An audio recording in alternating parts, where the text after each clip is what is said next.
Thanks for watching. Don't forget to like, comment, share and subscribe to Mufti Tariq Masood, famous scholar. یا ایھا الناس اعبدوا، اے لوگو غلامی اختیار کرو، ربکم اپنے پالنے والے کی، جو تمہیں پالتا ہے، الذی خلقکم جس نے تمہیں بھی پیدا کیا، والذین من قبلکم اور تم سے پہلے لوگوں کو بھی اسی نے پیدا کیا ہے۔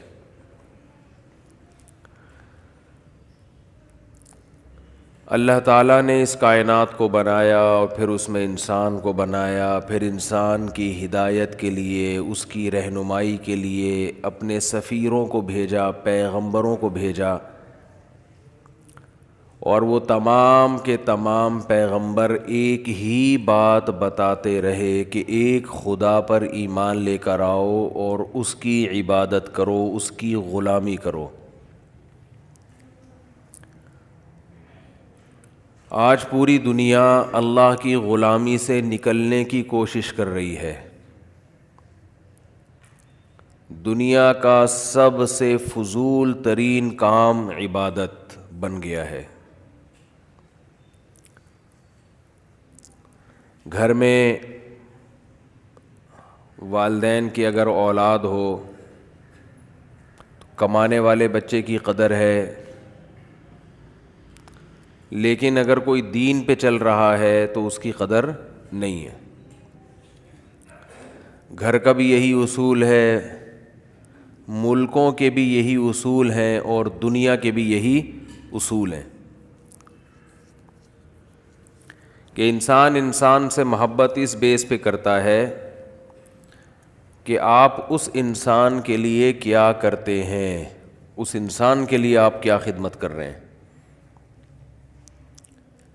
اس سے کسی کو بحث نہیں ہے کہ اللہ کے لیے کون کیا کرتا ہے۔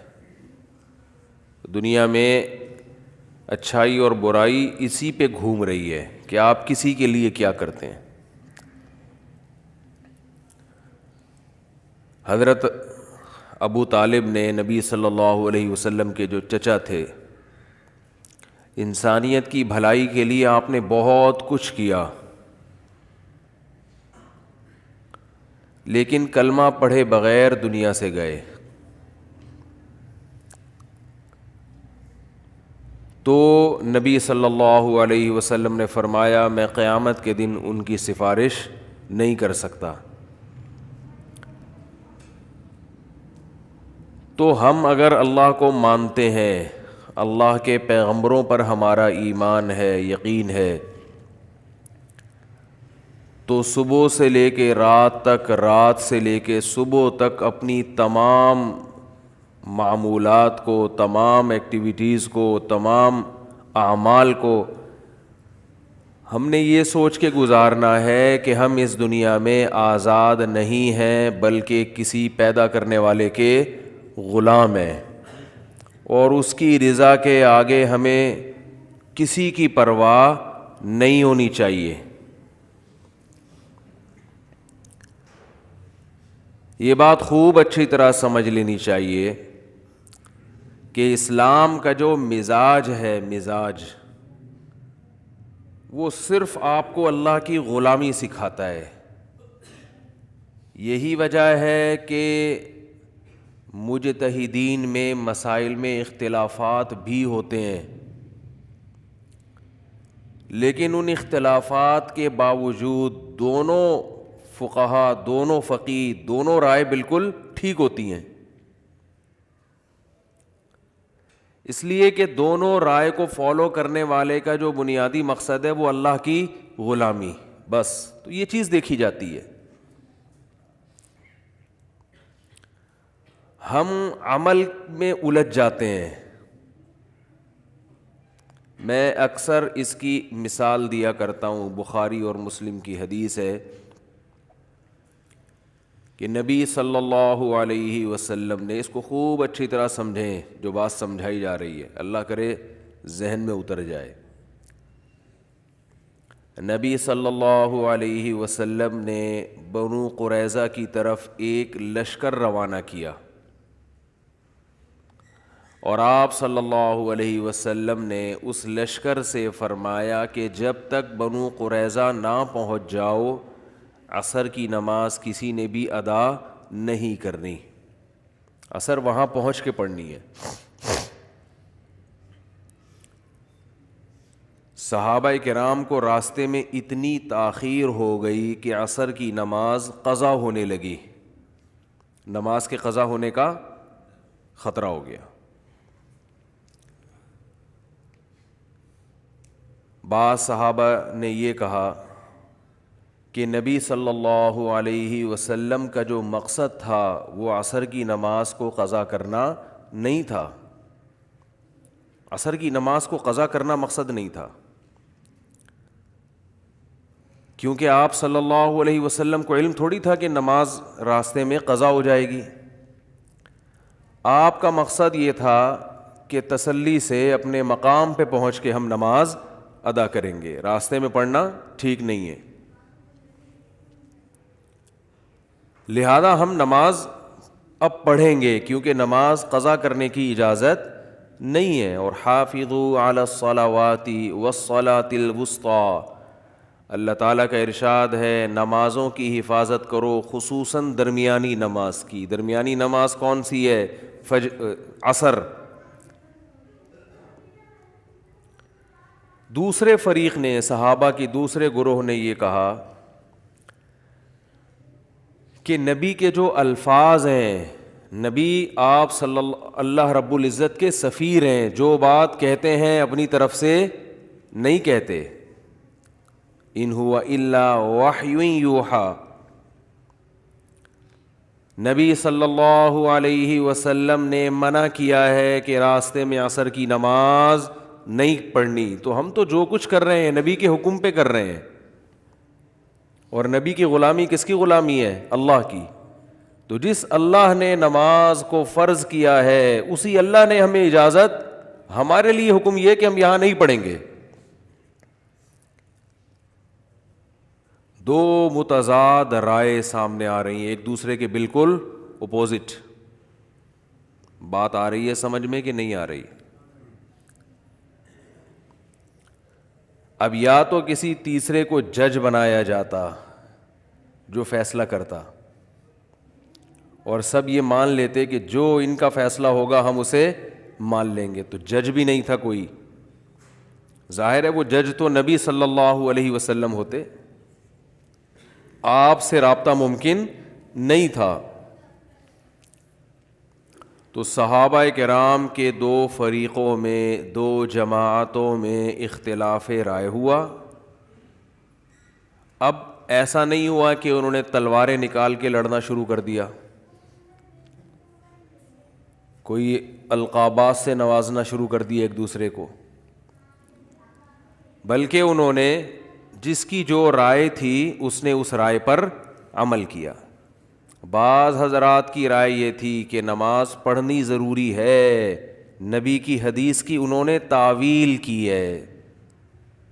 تعویل کا مطلب صرف الکلام عن الظاہر، کسی کے کلام جو ہے اس کو ظاہری معنی سے ہٹا دینا۔ نبی کی حدیث کے ظاہری الفاظ کیا تھے؟ عصر راستے میں نہیں پڑھنی۔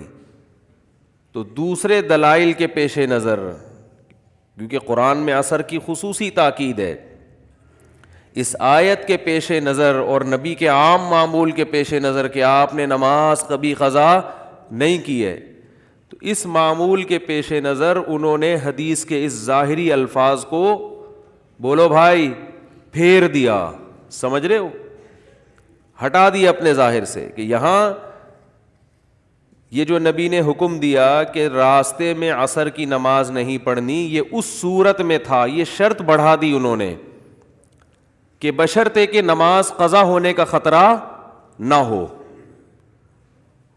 تو حدیث کے کبھی ظاہری الفاظ کو پھیرا بھی جاتا ہے۔ بالکل یہی کام امام ابو حنیفہ نے کیا ہے کہ جن حدیثوں میں سفر میں 2 نمازیں اکٹھی پڑھنے کا حکم ہے. وہ کہتے ہیں یہاں اکٹھی سے مراد یہ نہیں ہے کہ ایک نماز کو قضا کر کے دوسرے ٹائم پہ لے جائیں آپ,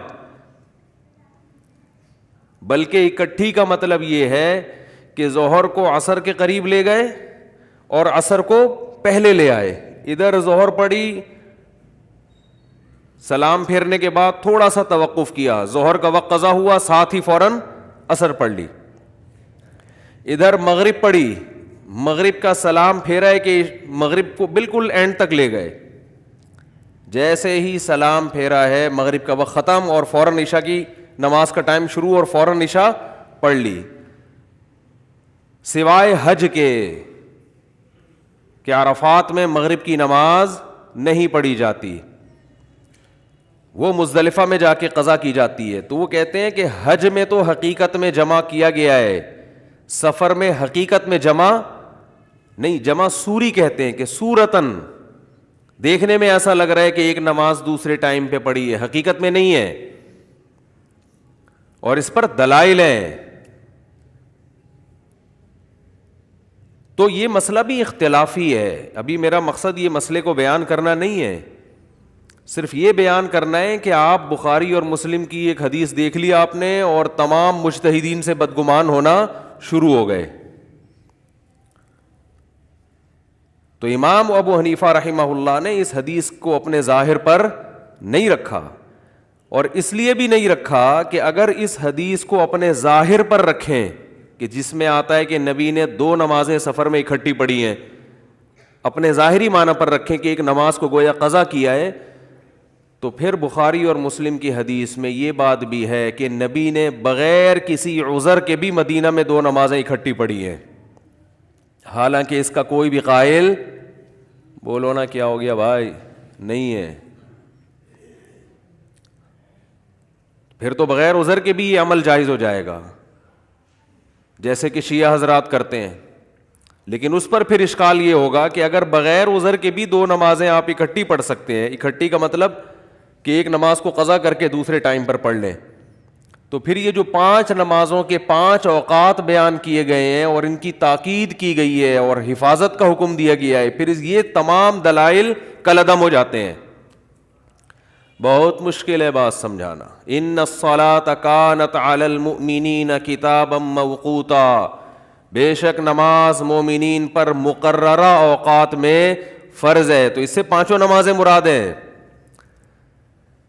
تو میرا مقصد ابھی 2 نمازیں اکٹھی کرنے کا مسئلہ بیان کرنا نہیں ہے. میرا مقصد یہ ہے کہ یہ جو دور ہے صرف حدیثوں کے نمبر, کتاب کا صفحہ, اس سے لوگ متاثر ہوتے ہیں. علم میں عمق اور گہرائی ختم. تو آپ کو کسی بھی فقیہ سے, کسی بھی مجتہد سے بدگمان ہونے کی اجازت, بولتے کیوں نہیں بھائی, نہیں ہے. ہر ایک کا اپنا ایک سوچنے کا انداز ہوتا ہے. اور امام ابو حنیفہ کا جو اصول ہے رحمہ اللہ تعالی, وہ سب سے پہلے قرآن کو فوکس کرتے ہیں. قرآن, حدیث اگر قرآن کے خلاف ہوگی اس میں تعویل کرتے ہیں. وہ کہتے ہیں قرآن میں اقیم الصلاۃ لدلوک الشمس الی غسق اللیل, اسی طرح ہے ان الصلاۃ کانت علی المؤمنین کتابا موقوتا, نمازیں مقررہ اوقات میں فرض ہیں, اور یہ سفر میں بھی ہیں اور حضر میں بھی ہیں, دونوں میں ہیں. ہر نماز کا ایک متعین وقت ہے, ایک وقت دوسرے وقت میں داخل نہیں ہو سکتا. اور اس پر عبداللہ ابن مسعود رضی اللہ تعالی عنہ جو نبی کے سفر اور حضر کے ساتھی, ان کی صحیح حدیث بھی موجود ہے کہ نبی صلی اللہ علیہ وسلم نے کبھی بھی حج اور حج کے علاوہ کبھی بھی 2 نمازوں کو اکٹھا نہیں پڑھا ہے. پھر بھی بہرحال دوسری طرف بھی فقہا ہے, ہم ان کے مذہب, ان کی رائے کے بھی احترام کرتے ہیں. اگر کوئی امام شافعی کے فقہ کو مکمل فالو کرتا ہے, اس کے لیے امام شافعی کی تقلید میں وہ یہ کام کر رہا ہے. وہ کہتا ہے میں کم علم ہوں, ان کا علم مجھ سے زیادہ ہے, تو فاسألوا اہل الذکر ان کنتم لا تعلمون. قرآن کہہ رہا ہے تمہیں علم نہیں ہے تو اہل علم سے رابطہ کرو, ان کی رائے پر عمل کرو. لیکن یہ جو ہمارے ہاں ہندوستان پاکستان میں جو ایک بدعت چل پڑی ہے کہ نمبروں کے ساتھ حدیث پیش کرنا, یہ بدعت نہیں, نمبروں کے ساتھ حدیث, آگے جو اس کے مفہوم, نمبروں کے ساتھ حدیث پیش کر کے پھر ترجمہ کرنا, پھر اپنی رائے کو سب پہ تھوپنا, کہ حنفی ایسے کرتے ہیں, حنفی قرآن و حدیث کو چھوڑتے ہیں, حنفی جو ہے وہ ابو حنیفہ کی اندھی تقلید کرتے ہیں. آپ کبھی ابو حنیفہ کو ہم سے سمجھو تو آپ کو پتہ چلے گا کہ امام حنیفہ کو آدھی سے زیادہ دنیا نے بلا وجہ فالو نہیں کیا. بہت مضبوط رائے ہوتی ہے, بہت مضبوط رائے.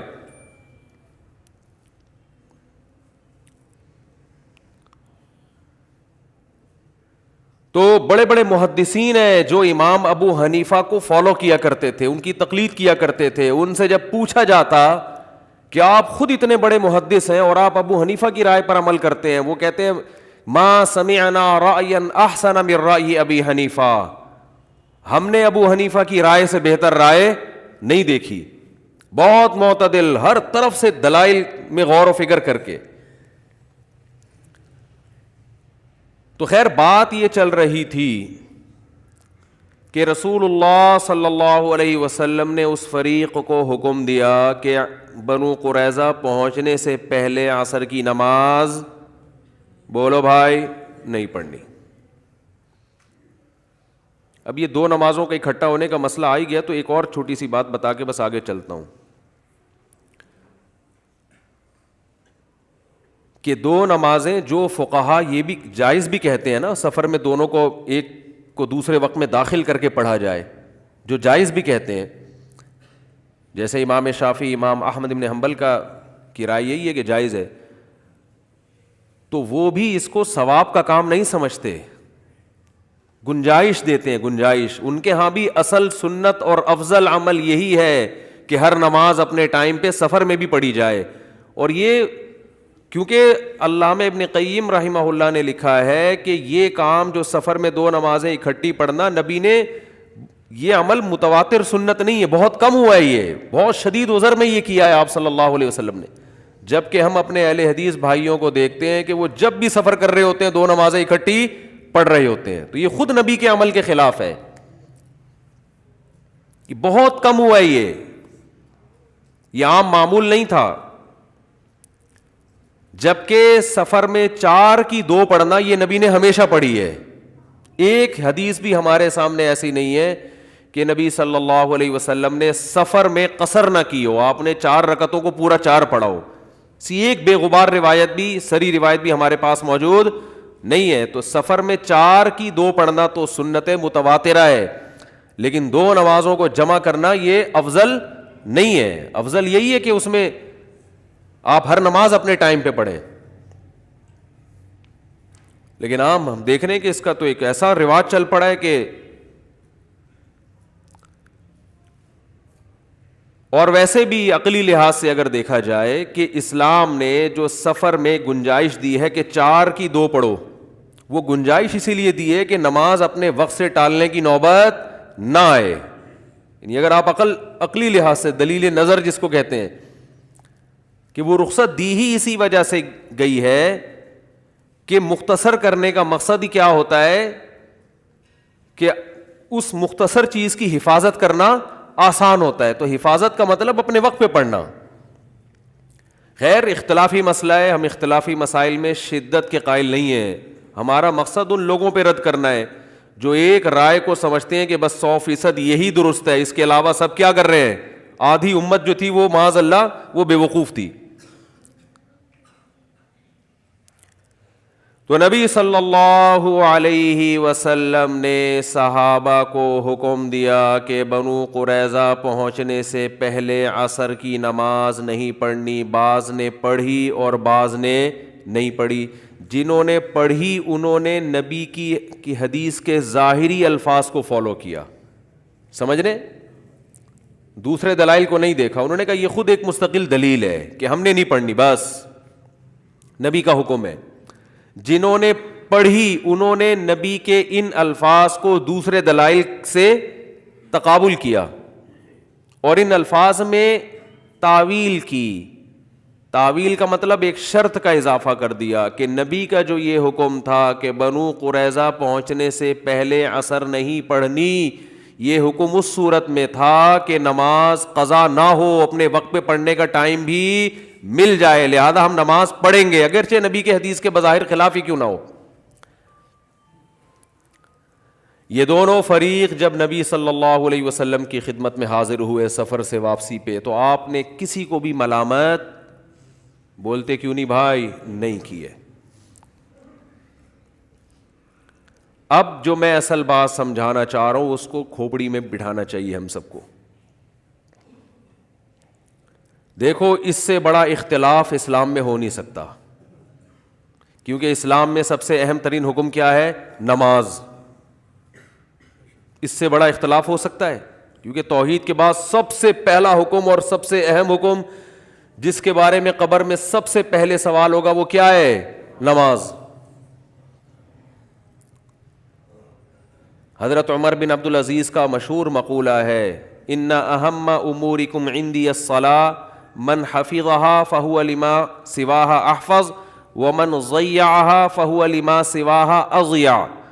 کہ انہوں نے اپنے عمال کو خط لکھا تھا، جو حکومت کے سرکاری ملازم تھے نا، ان سب کو خط بھیجا تھا کہ میری نظر میں سب سے اہم ترین چیز نماز ہے، جو اس کی حفاظت کرے گا وہ باقی احکام کی بھی حفاظت کرے گا، جو اس کو ضائع کرے گا تو باقی احکام کو اس سے بھی زیادہ ضائع کرے گا. وہ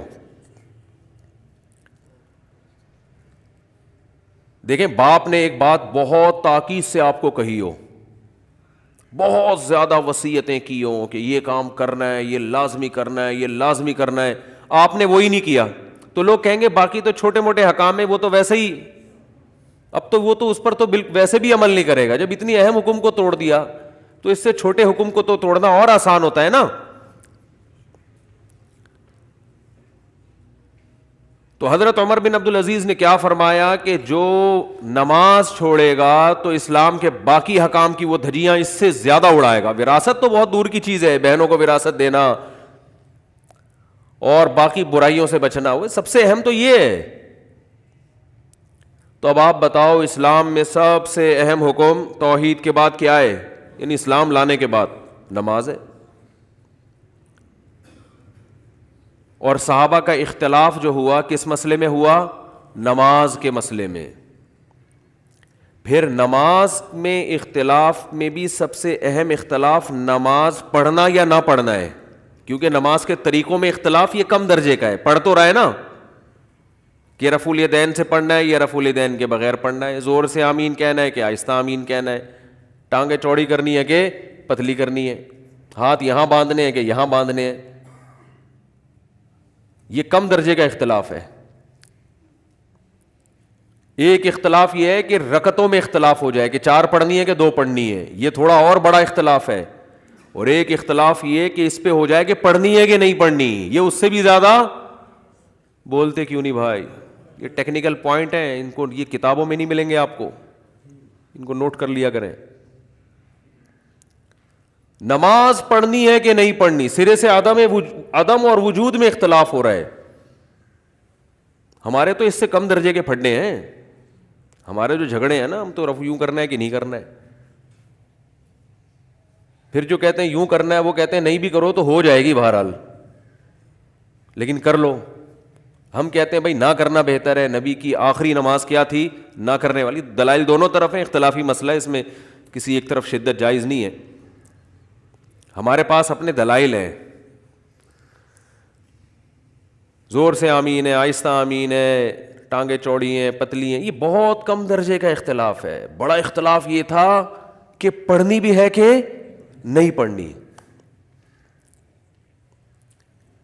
پھر اس سے بھی بڑا اختلاف یہ ہے، ایک اگر پڑھنے اور نہ پڑھنے میں اختلاف ہوتا، لیکن اختلاف کی نوعیت یہ ہوتی کہ پڑھنا مستحب ہے یا نہ پڑھنا مستحب ہے، تو یہ بھی بڑا اختلاف تھا. مگر یہ مستحب کا ہو رہا ہے اختلاف کہ پڑھنا بہتر ہے یا نہ پڑھنا بہتر ہے. دونوں فریق کہہ رہے ہوتے جائز تو ہے لیکن بہتر ہے کہ نہ پڑھو. ایک کہہ رہا ہوتا کہ جائز تو ہے کہ نہیں پڑھو لیکن بہتر ہے کہ پڑھ لو. یہ نہیں، بلکہ اختلاف ہوا، ایک فریق کہہ رہا ہے پڑھنا فرض ہے کیونکہ نماز ہے، دوسرا کہہ رہا ہے پڑھنا جائز نہیں ہے کیونکہ نبی کے حکم کی مخالفت ہے. فرض، جائز اور ناجائز کا اختلاف ہو رہا ہے کہ پڑھنا جائز بھی ہے کہ نہیں ہے. یہ اور اونچے درجے کا اختلاف ہو گیا کہ نہیں ہو گیا. یہ ایسے جیسے ایک کہے کہ رفع الیدین سے نماز ہوتی ہے، دوسرا کہے کہ کر لیا تو نہیں ہوگی, ایک کہے کہ نہیں کیا تو نہیں ہوگی, ایک کہے تو کیا کر لیا تو نہیں ہوگی, بالکل ایک دوسرے کے اپوزٹ آ کے کھڑے ہو گئے. تو نماز کے فرض اور ناجائز ہونے میں اختلاف ہو رہا ہے. ایک فریق کے نزدیک نماز چھوڑنا جائز نہیں ہے, عصر کی نماز جو بنو قریظہ جاتے ہوئے, اور دوسرے فریق کے نزدیک پڑھنا جائز نہیں ہے. یہ اور اونچے درجے کا اختلاف ہو گیا نا. بہت مشکل ہے بات سمجھانا بھائی, بہت مشکل ہے.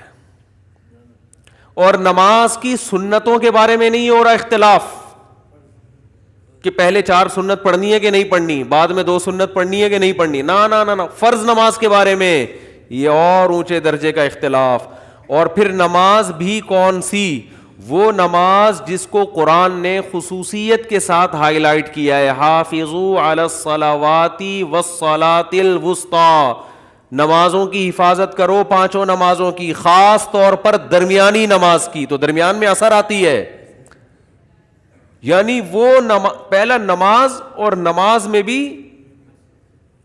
سب سے اہم ترین نماز. تو اسلام میں کسی حکم کے بارے میں اس سے زیادہ شدید نوعیت کا اختلاف ہو نہیں سکتا تھا. اتنا شدید, یعنی اس سے زیادہ بڑا اختلاف نہیں ہو سکتا تھا احکام کے بارے میں.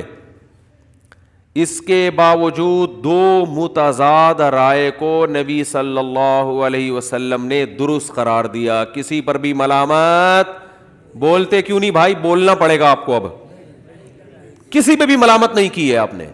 کیوں؟ اس لیے کہ یہ جو قرآن کا حکم ہے نا, یا ایھا الناس اعبدوا ربکم, اپنے پیدا کرنے والے, اپنے پالنے والے کی غلامی کرو. تو غلامی پر دونوں نے پورا عمل کیا. اب اسلام عمل کو نہیں دیکھ رہا, جو مقصد تھا حاصل ہو گیا ہے, کیونکہ ان کے بس میں اس سے زیادہ غلامی ممکن نہیں تھی. فاتقوا اللہ ما استطعتم, جتنی استطاعت ہے اتنا اللہ سے ڈرو, اس سے زیادہ استطاعت نہیں ہے. بھائی اب رائے کو کیسے تبدیل کریں؟ ایک کی سمجھ میں یہ آ رہا ہے کہ نبی کا حکم یہاں نہیں ہے وہاں کے بارے میں, ایک کے سمجھ میں آ رہا ہے کہ یہی پڑھنی ہے. اب یا تو نبی خود وحی کے ذریعے آ کے بتائیں کہ میری مراد کیا تھی. جب یہ پاسبل نہیں ہے تو اب رائے کو تبدیل کرنا ممکن نہیں ہے. جب اللہ کی رضا ہے تو بس اس نے اللہ کے حکم کو پورا کر دیا. جو لبرلز لوگ ہیں, جو اسلام سے ہٹ کے زندگی گزارتے ہیں, وہ عمل کو دیکھتے ہیں. اسلام اللہ کی غلامی کو فوکس کرتا ہے کہ آپ نے انسان کا بچہ بن کے زندگی گزارنی ہے, خدا کے غلام ہو, اس کے مطابق زندگی گزارنی ہے. آگے آپ کا عمل اس بنیاد پر کیسا بھی عمل کیوں نہ ہو, اللہ اس کو قبول کر لے گا. عمل کی پیچیدگیوں میں نہیں جانا آپ نے.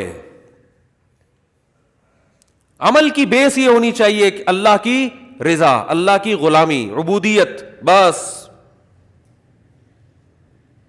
اس سے اگر رائے میں بھی اختلاف ہو رہا ہے, عمل بھی متضاد ہو رہا ہے, آپ احتیاطوں پہ عمل اس لیے کرتے ہو اللہ کا حکم ہے, اس کے بعد نقصان ہو جائے کوئی مسئلہ نہیں ہے بھائی, ہم نے اس لیے عمل کیا ہی نہیں تھا کہ نقصان نہ ہو. نقصان کس کے ہاتھ میں ہے؟ نفع نقصان. تو مسلمان کو تو ویسے ہی ٹینشن ختم ہو جاتی ہے. آپ پیسہ کمانے کی کوشش اس لیے کرتے ہو, اللہ کا حکم ہے, حلال کمانا عبادت ہے, مل گیا ٹھیک ہے, نہیں ملا تو مقصد تھوڑی ہے, مقصد تو اللہ کی غلامی تھا, وہ ہم نے کر لی بھائی. خامخواہ کی ڈپریشن, خامخواہ کی ٹینشن لوگوں نے لی ہوئی ہے. یار اللہ نے حکم دیا تھا یہ کرو, ہم کر رہے ہیں, پھر بھی نتیجہ تو نکل نہیں رہا. تو بھائی تم نے اللہ کے حکم کی وجہ سے کیا تھا نا, بس کر لیا, ثواب مل گیا, پتلی گلی سے نکلو. ابھی ستار بھائی بھی آنے والے ہیں تھوڑی دیر میں, غفار بھائی بھی آنے والے ہیں. پورے بیان میں آج پتلی گلی نہیں آئی تھی نا, چوڑی گلی, پتلی گلی.